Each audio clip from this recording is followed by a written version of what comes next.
كانوا قليلا من الليل ما يهجعون وبالأسحار هم يستغفرون. بسم الله الرحمن الرحيم. السلام عليكم ورحمة الله وبركاته.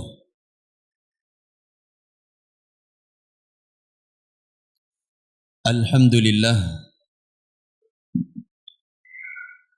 حمدا كثيرا طيبا مباركا فيه ومباركا عليه كما يحب ربنا ويرضاه.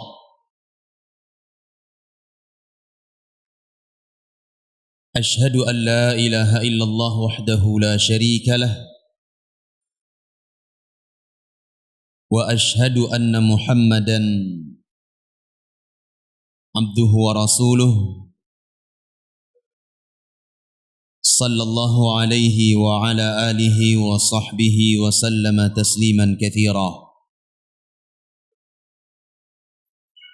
يقول ربنا جل وعلا في القرآن الكريم: يا أيها الذين آمنوا اتقوا الله حق تقاته ولا تموتن إلا وأنتم مسلمون. أما بعد،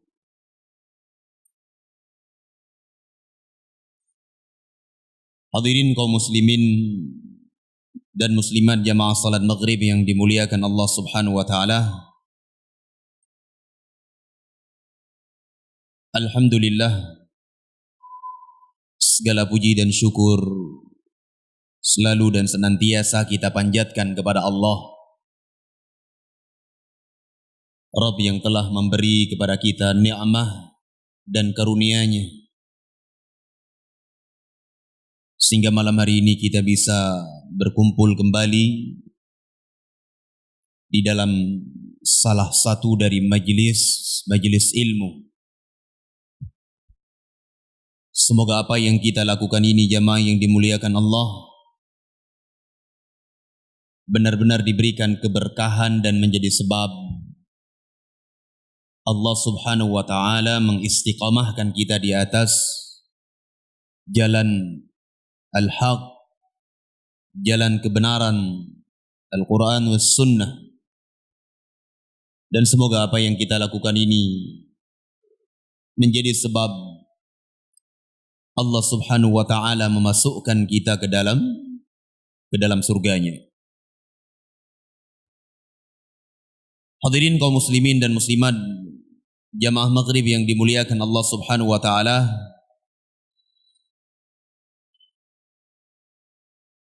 alhamdulillah kita masih di dalam pembahasan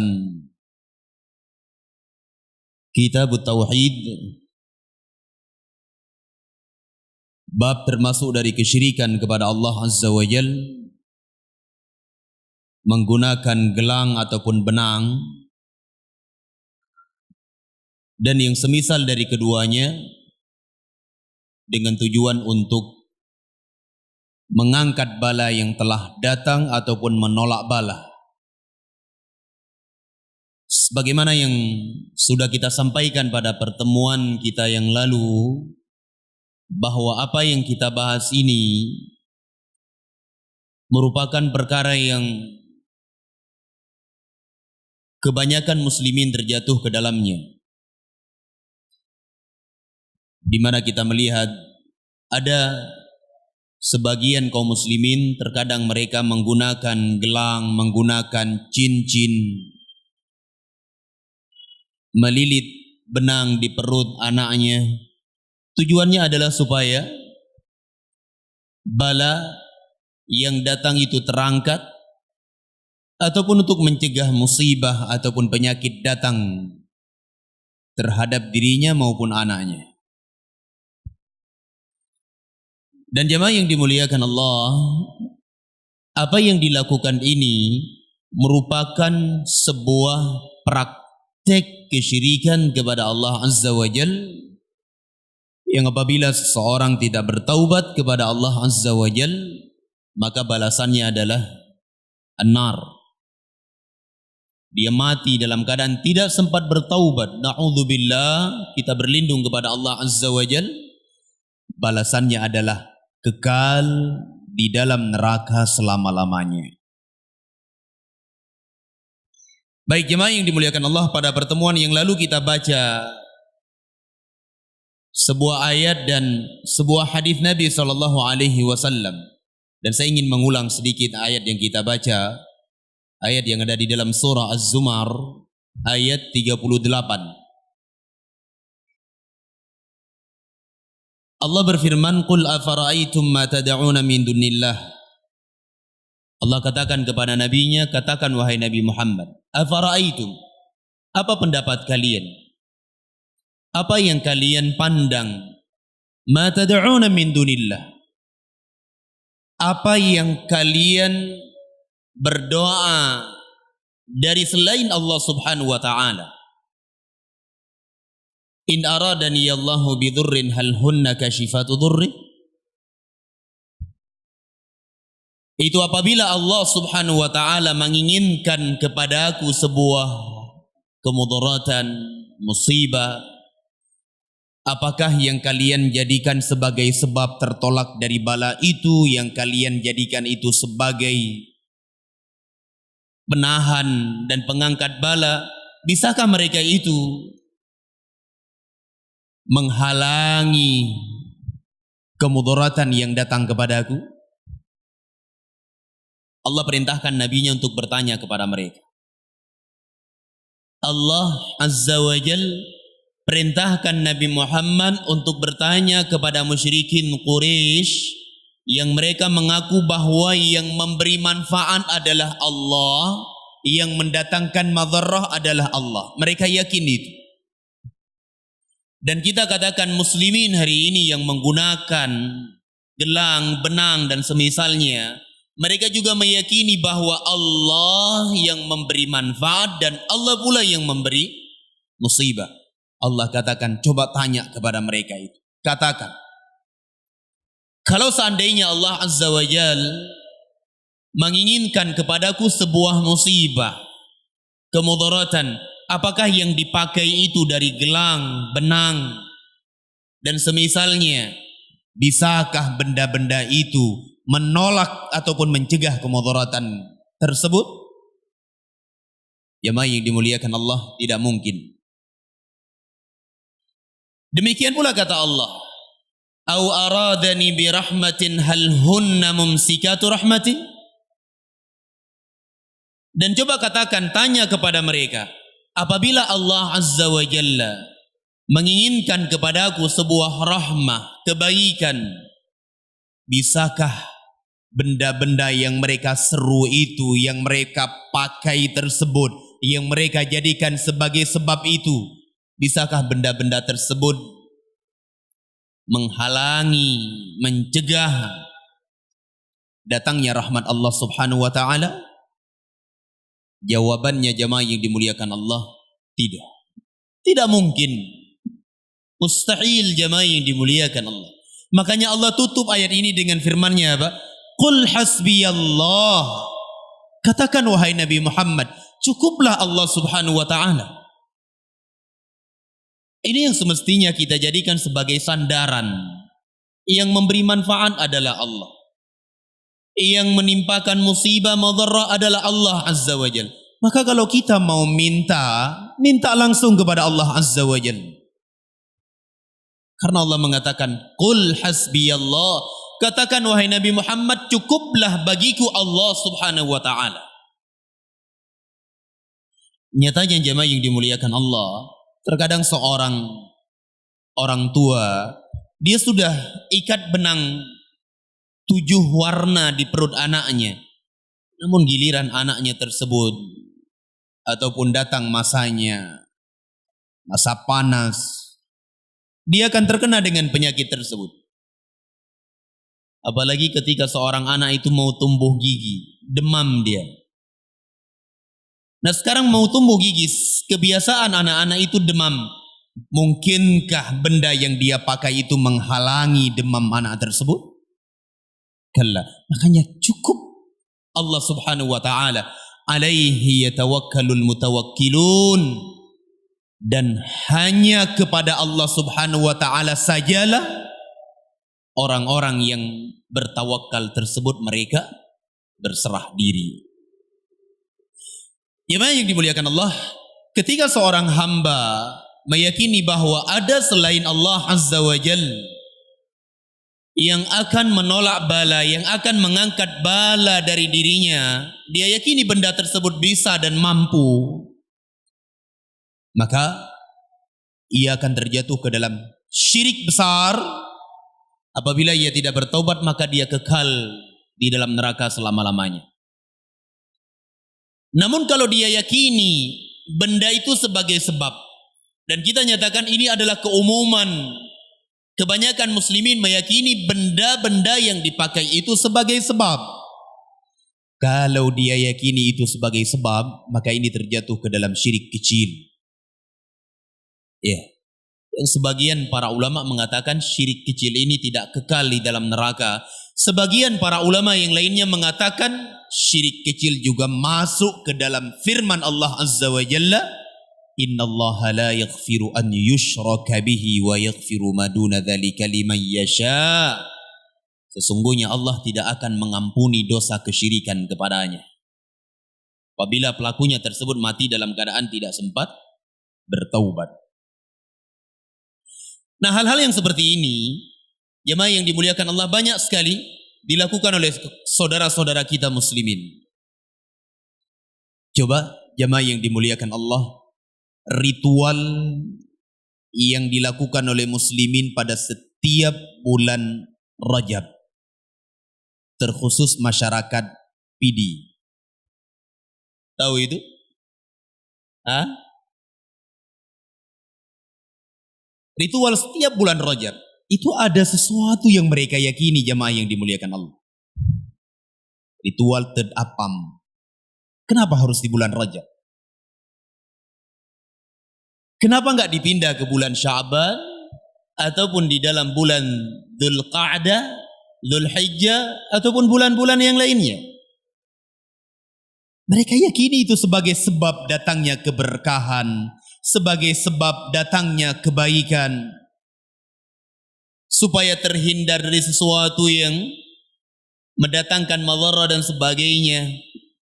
Ini ritual jemaah yang dimuliakan Allah. Belum lagi sesuatu yang lainnya. Dilakukan kenduri sawah, kenduri laut, kenduri sungai dan semisalnya. Tujuannya apa? Supaya hasil panennya itu baik, supaya hasil panennya itu memuaskan, supaya tidak diserang oleh hama dan sebagainya. Jemaah yang dimuliakan Allah, secara Al-Quran dan Sunnah, Allah dan Rasulnya nggak pernah menyebutkan dan menyatakan bahwa hal-hal yang dilakukan itu merupakan sebab. Dan juga ditinjau dari pengalaman yang ada, yang dilakukan tersebut bukanlah sebab datangnya kebaikan. Banyak orang yang melakukan hal-hal seperti itu, ternyata ketika datang banjir besar semuanya tenggelam. Musibah diberikan oleh Allah Azza wa Jalla. Iya. Pernah kejadian jemaah yang dimuliakan Allah, dilakukan oleh kaum muslimin setiap mau masuk bulan Ramadan. Acara tolak bala, acara membersihkan diri dari dosa dan sebagainya. Sehingga manusia beramai-ramai mengunjungi tempat tersebut, meramaikan acara itu. Ada sebagian mereka yang berada di atas jembatan memenuhi acara tersebut. Tiba-tiba Allah Azza wa Jalla takdirkan jembatannya itu putus. Sekian banyak manusia meninggal dunia. Ini acaranya tolak bala. Justru Allah memberikan bala kepada mereka. Kesyirikan jamaah yang dimuliakan Allah. Makanya hati-hati. Hati-hati dari hal-hal yang seperti ini. Baik, saya baca hadis yang berikutnya. Qala rahimahullahu ta'ala,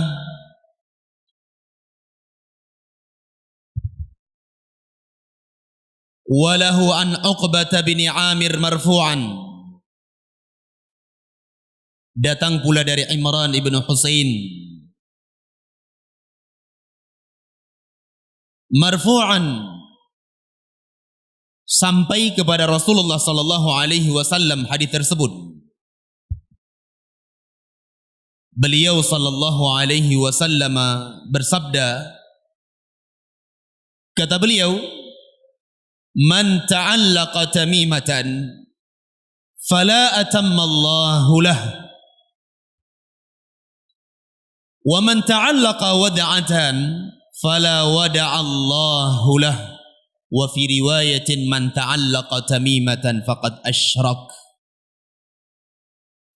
Hadis ini diriwayatkan oleh Al-Imam Ahmad rahimahullahu taala di dalam musnad beliau, dan juga diriwayatkan oleh Al-Imam Al-Hakim rahimahullahu taala di dalam kitab beliau Al-Mustadrak. Jamaah yang dimuliakan Allah, kata Nabi sallallahu alaihi wasallam, man ta'allaqa tamimatan, barang siapa menggantungkan tamimah. Tamimah itu adalah jimat, baik yang dibuat dari cincin ataupun gelang ataupun yang ia pakai sebagai kalung ataupun benda-benda yang lainnya yang ia tempelkan di badannya.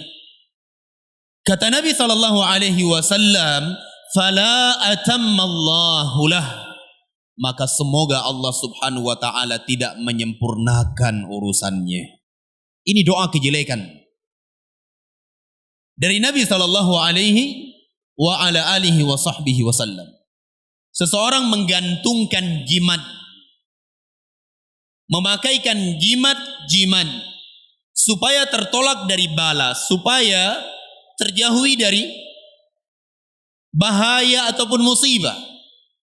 Maka kata Nabi sallallahu alaihi wasallam, fala atammallahu lah, semoga Allah tidak menyempurnakan urusannya.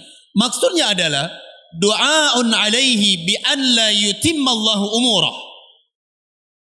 Ini adalah doa kejelekan dari Nabi sallallahu alaihi wasallam kepada untuk orang tersebut agar tidak disempurnakan urusan-urusannya, supaya tidak diselesaikan urusannya, supaya dipersulit urusannya tersebut. Akibat menggantungkan apa?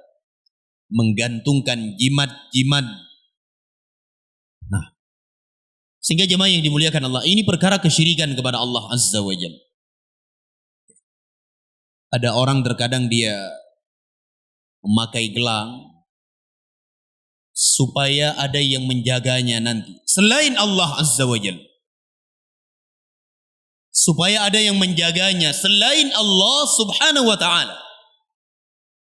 Jemaah yang dimuliakan Allah, orang yang menggunakan benda-benda itu, kehidupannya tersebut selalu akan dihantui dengan rasa takut. Terus demikian. Coba kalau sehari dia tidak pakai, dia akan merasa ketakutan akan datang kepadanya musibah, bahaya dan sebagainya. Ya, berbeda dengan orang-orang yang mereka cuma menggantungkan dirinya kepada Allah Subhanahu wa ta'ala. Dia serahkan urusannya kepada Allah, dia gantungkan dirinya kepada Allah Azza wa Jal. Apa yang menimpanya itu tidak akan pernah meleset dari apa yang telah Allah catat di dalam Lauhul Mahfuz. Apa yang ia dapatkan dari kebaikan itu semuanya sudah Allah takdirkan 50.000 tahun sebelum Allah Azza wa Jal menciptakan langit dan bumi. Niscaya kehidupan orang tersebut akan tenang, tentram, jemaah yang dimuliakan Allah, ketika dia menggantungkan diri kepada Allah Azza wa Jalla. Wa qala an-nabiy sallallahu alaihi wasallam, wa man ta'allaqa wada'atan, dan barang siapa menggantungkan wada'ah. Wada'ah itu adalah syai'un yukhraj minal bahr yushbihu as-sadafa yattaquna biha aw bihi al-ain. Jemaah yang dimuliakan Allah, al-wada'ah itu adalah sesuatu yang dikeluarkan, diambil dari laut. Mirip seperti karang akar bahar dan sebagainya. Kebiasaan yang diambil itu dikenal dengan nama apa? Akar bahar. Iya. Nah, mereka meyakini bahwa benda tersebut bisa mencegah penyakit ain, penyakit yang disebabkan oleh pandangan mata yang tajam dan penuh dengan hasad dan sebagainya. Diambil benda tersebut dijadikan sebagai sebab. Dijadikan sebagai sebab. Na'udzubillah. Kata Nabi SAW, "Fala wada'allahu lah." Maksudnya adalah, "Ay la ja'alahu fi da'atin wa sukunin." Semoga Allah Subhanahu wa taala tidak berikan ketenangan dan ketentraman untuk orang tersebut. Ini doa kejelekan dari Nabi. Untuk siapa? Untuk orang-orang yang menjadikan benda seperti jiman, akar bahar dan semisalnya, yang mereka yakini bahwa benda tersebut mampu memberikan manfaat dan menolak madarrah. Ini doa kejelekan jemaah yang dimuliakan Allah. Bayangkan Nabi yang mendoakan kejelekan untuk mereka tersebut. Dan ini terbukti jemaah yang dimuliakan Allah. Tidak pernah tenang orang itu. Sekali dia lupa memakainya, sekali dia lupa menggantungkannya, niscaya ia akan berada di dalam ketakutan, kesusahan. Ya. Ya, benda-benda yang seperti ini termasuk dari kesyirikan kepada Allah Subhanahu wa taala. Di dalam riwayat yang lainnya, Nabi SAW mengatakan, sebagaimana juga diriwayatkan oleh Al-Imam Ahmad dan Al-Imam Al-Hakim, beliau mengatakan, "Man ta'allaqa tamimatan faqad asyrak." Barang siapa menggantungkan jimat-jimat, maka sungguh ia telah melakukan kesyirikan kepada Allah Subhanahu wa taala. Syirik jemaah yang dimuliakan Allah. Ya. Dan yang namanya kesyirikan itu tidak akan ada ampunan dari Allah Azza wa Jalla kecuali dengan taubatun nasuha. Bayangkan kalau mati, benda yang dijadikan sebab itu ada di badan kita. Benda yang mereka yakini sebab itu melekat ataupun lengket di badan kita. Bayangkan jemaah yang dimuliakan Allah, Allah tidak akan ampuni dosanya. Kekal selama-lamanya di dalam neraka. Ya, orang pakai susu itu di wajahnya supaya tambah muda, supaya awet muda dan sebagainya, terhindar dari musibah, bala dan sebagainya. Syirik. Kesyirikan kepada Allah Azza wa Jalla. Nah, ini sekarang yang menjadi tugas kita jemaah yang dimuliakan Allah. Kita harus selamatkan, kita harus sampaikan kepada muslimin supaya mereka terhindar dari kesyirikan kepada Allah Subhanahu wa taala. Baik jemaah yang dimuliakan Allah, di dalam hadis yang kita sebutkan tadi terdapat di dalamnya beberapa faidah. Yang pertama adalah anna ta'liqa at-tamaim wal wada' min asy-syirik, bahwa menggantungkan jimat-jimat ataupun menggantungkan sesuatu yang diambil dari laut yang dinamakan dengan akar bahar dan semisalnya, ini termasuk dari perkara kesyirikan kepada Allah Subhanahu wa taala. Kalau dia yakini itu sebagai sebab, ia terjatuh ke dalam syirik kecil. Kalau dia yakini benda itu dengan sendirinya yang mendatangkan manfaat dan menjauhkan madarrah, maka ini adalah syirik besar. Ini faedah yang pertama. Yang kedua, ad-du'a ala man 'allaqa at-tamaim wal wada' bima yafutu alaihi maqsudahu wa ya'kisu alaihi muradah. Di dalam hadis di atas terdapat doa kejelekan dari Nabi sallallahu alaihi wasallam. Untuk siapa? Untuk mereka-mereka yang menggantungkan gelang, yang menggunakan jimat dan yang semisal dari keduanya. Didoakan oleh Nabi SAW bahwa mereka tidak akan mendapatkan apa yang mereka harapkan tersebut. Justru yang Allah berikan kepada mereka adalah kebalikannya. Mereka mendapatkan keselamatan, justru Allah berikan kepada mereka musibah. Mereka menginginkan selamat dari bahaya, justru Allah berikan bahaya kepada mereka. Jemaah yang dimuliakan Allah, kesyirikan itu merupakan perkara yang paling dibenci oleh Allah Subhanahu wa ta'ala. Baik jemaah yang dimuliakan Allah, datang dalam riwayat yang lainnya.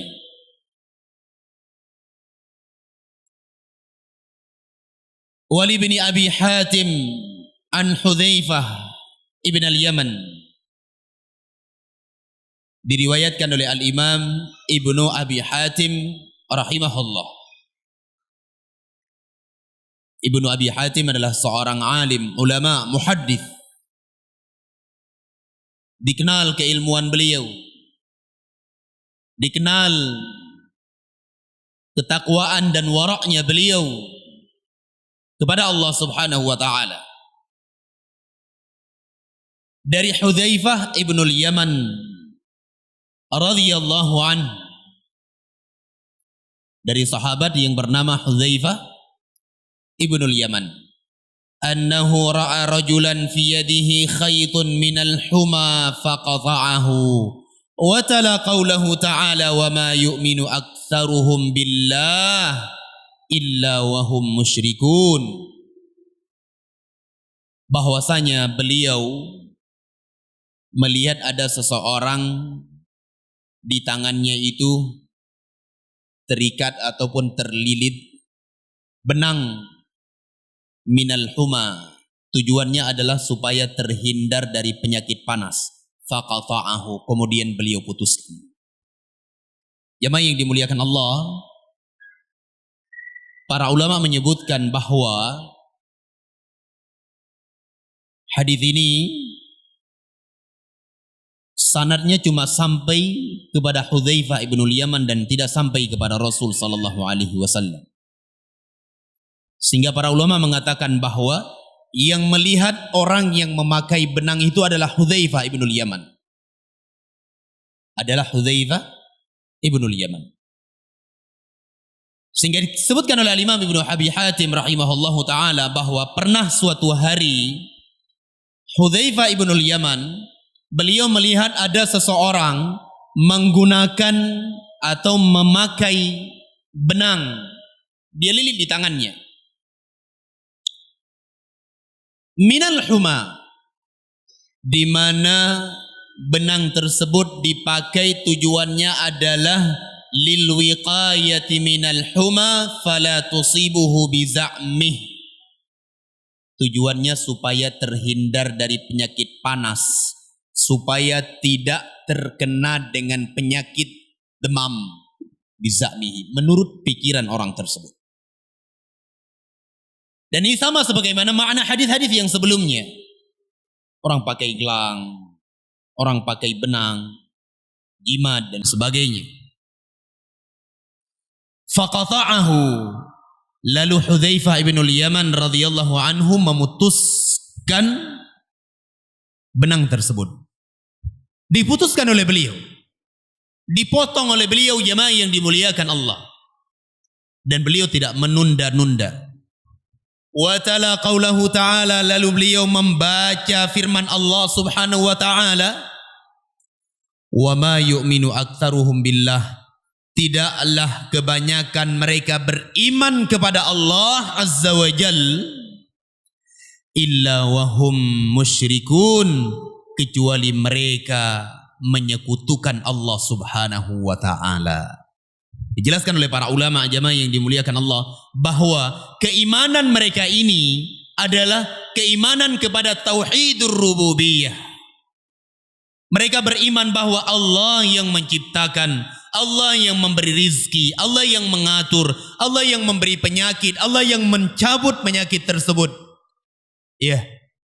Nah, ketika mereka meyakini bahwa semuanya, segala sesuatu tersebut adalah merupakan hak Allah Subhanahu wa ta'ala, tiba-tiba mereka melakukan kesyirikan kepada Allah Subhanahu wa ta'ala di dalam hal al-uluhiyah. Na'udzubillah.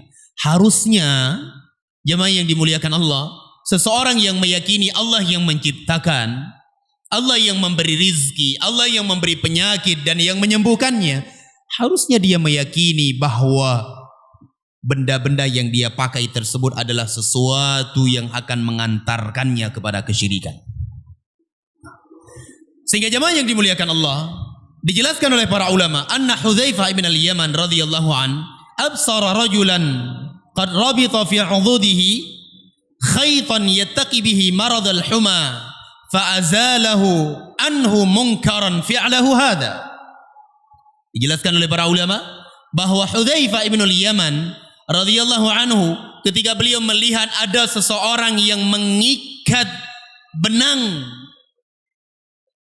di salah satu dari anggota badannya tersebut, yaitu di tangannya, di mana orang tersebut meyakini bahwa benda yang dipakai itu mampu menolak bala, menyelamatkan ia dari penyakit panas, fa'azalahu an, beliau langsung menghilangkan dan mencabut benang tersebut, mungkaran fi'lahu hadha, beliau mengingkari perbuatan orang tersebut, diingkari oleh Hudzaifah ibn al-Yaman. Wastadalla bil ayati allati akhbara Allah fiha anna al-musyrikin yajma'una bainal iqrar bi tauhidir rububiyyah wasyirki fil ibadah. Coba lihat. Lalu Hudzaifah ibn al-Yaman radhiyallahu an, beliau menyebutkan dalil bahwa Allah Subhanahu wa taala menggambarkan di dalam ayat tersebut, di dalam surah Yusuf ayat 106 yang barusan kita baca ayatnya, Allah menyebutkan bahwa dahulu orang-orang musyrikin Quraisy di zaman Nabi sallallahu alaihi wasallam, mereka itu mengumpulkan antara dua hal. Ya, mereka mengumpulkan antara pengakuan mereka terhadap rububiyah Allah, ya, mereka mengakui bahwa Allah yang menciptakan, Allah yang memberi rizki, Allah yang memiliki, Allah yang memberi manfaat, Allah pula yang akan mendatangkan musibah. Mereka kumpulkan antara ini semuanya dengan apa? Kesyirikan kepada Allah Subhanahu wa taala di dalam ibadah.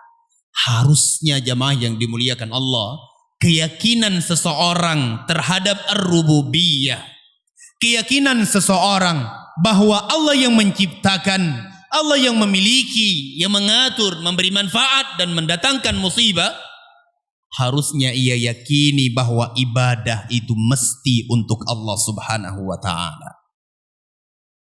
Harusnya seperti itu. Sehingga aneh keadaan mereka jemaah yang dimuliakan Allah. Satu sisi dia yakini apa? Allah yang memberi manfaat, Allah yang memberi musibah, Allah yang mendatangkan bala, Allah pula yang mengangkatnya. Namun di satu sisi dia melakukan kesyirikan kepada Allah Azza wa Jalla dengan cara apa? Memakai gelang, memakai benang. Tujuannya apa? Supaya tertolak dari bala. Padahal di sisi yang lain dia yakini Allah yang akan memberikan manfaat dan Allah yang akan mendatangkan musibah. Ini sesuatu perkara yang sangat aneh jemaah yang dimuliakan Allah. Nah, demikian pula dengan keadaan orang hari ini. Coba tanya kepada mereka itu. Orang-orang yang memakai gelang, mengikat benang di perut anaknya. Tanya kepada mereka siapa yang memberi manfaat. Mesti mereka akan menjawab siapa? Allah Azza wa Jalla. Pasti jemaah yang dimuliakan Allah. Namun sayangnya ketika mereka meyakini hal ini, justru mereka itu melakukan kesyirikan kepada Allah Subhanahu wa ta'ala. Maka dari itu jemaah yang dimuliakan Allah, hati-hati dengan kesyirikan. Hati-hati dengan kesyirikan. Kita tidak tahu kapan nyawa kita ini terangkat, diangkat oleh Allah Azza wa Jalla. Bayangkan kalau kita mati, jemaah yang dimuliakan Allah, benda itu ada di tangan kita. Kira-kira apa yang terjadi jemaah yang dimuliakan Allah? Kita berlindung kepada Allah Subhanahu wa ta'ala. Kita khawatir dengan kekekalan di dalam neraka. Kalau Allah vonis seorang hamba itu kekal di dalam neraka, siapa yang akan mengangkatnya? Tidak ada. Na'udzubillah. Makanya hati-hati jemaah yang dimuliakan Allah. Allah Azza wa Jalla berfirman di dalam Al-Quranul Karim, menyebutkan bahwasanya keyakinan seseorang terhadap ar-rububiyah, Allah yang memiliki, Allah yang menciptakan, mendatangkan manfaat, itu menunjukkan bahwa orang tersebut harus memberikan ibadahnya hanya kepada Allah Azza wa Jalla.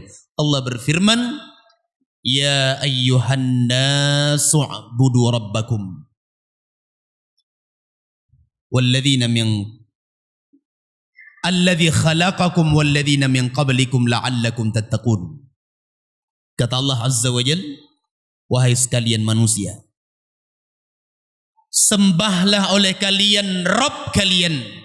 Dan kita telah menyebutkan dahulu makna Rabb itu adalah yang menciptakan, yang memiliki, dan yang mengatur. Mengatur itu maknanya luas. Memberi rizki, menghidupkan, mematikan, memberi manfaat, mendatangkan musibah. Ini masuk ke dalam makna apa? Mengatur. Allah mengatakan, wahai sekalian manusia, sembahlah oleh kalian Rabb kalian yang menciptakan kalian, yang memiliki kalian, yang mengatur kalian. Walladzina min qablikum, dan yang telah menciptakan selain kalian orang-orang sebelum kalian, la'allakum tattaqun, sehingga kalian bertakwa kepada Allah Subhanahu wa taala.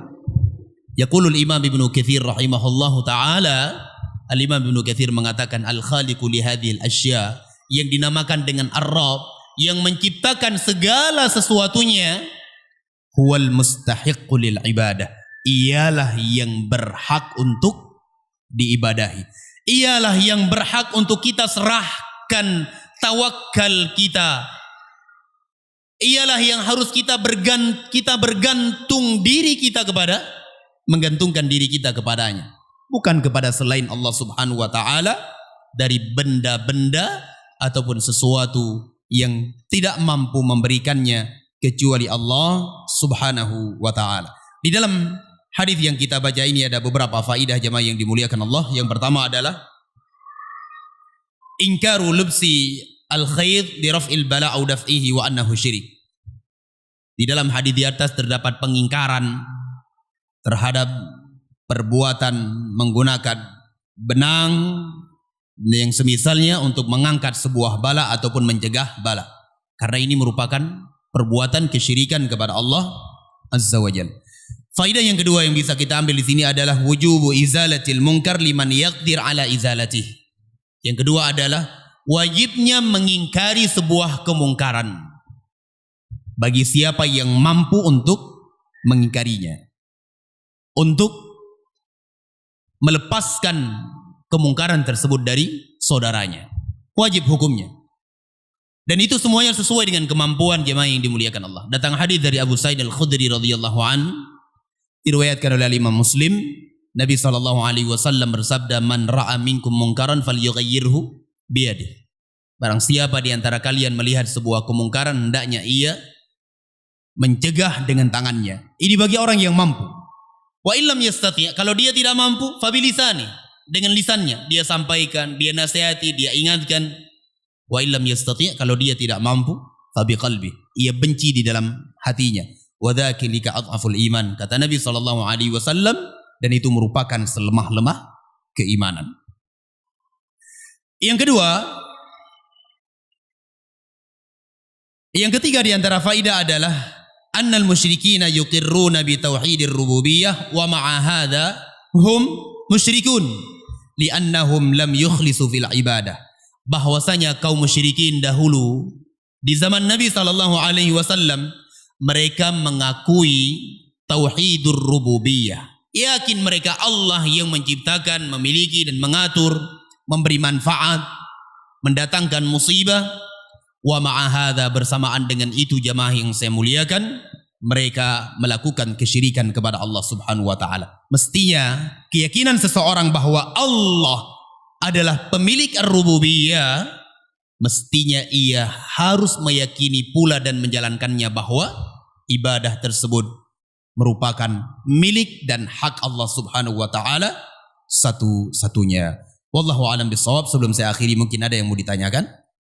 Selesai kita dari bab yang kita baca ini, dan insyaallah pertemuan berikutnya setelah Idul Fitri insyaallah kita akan masuk ke dalam bab tentang ruqyah dan jampi-jampi. Allahu a'lam bishawab. Ada yang mau ditanyakan? Pak Gayuni, fadhal. Silakan. Waalaikumsalam.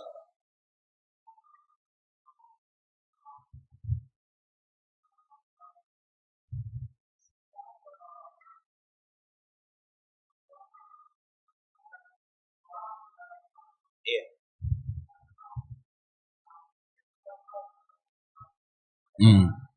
Iya. Gio. Pak Gio. Iya.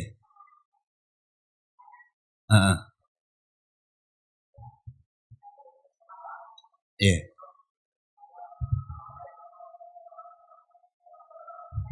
Taib.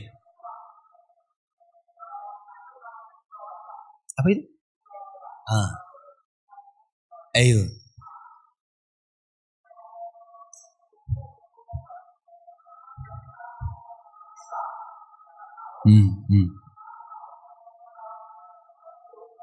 Iya. Iya.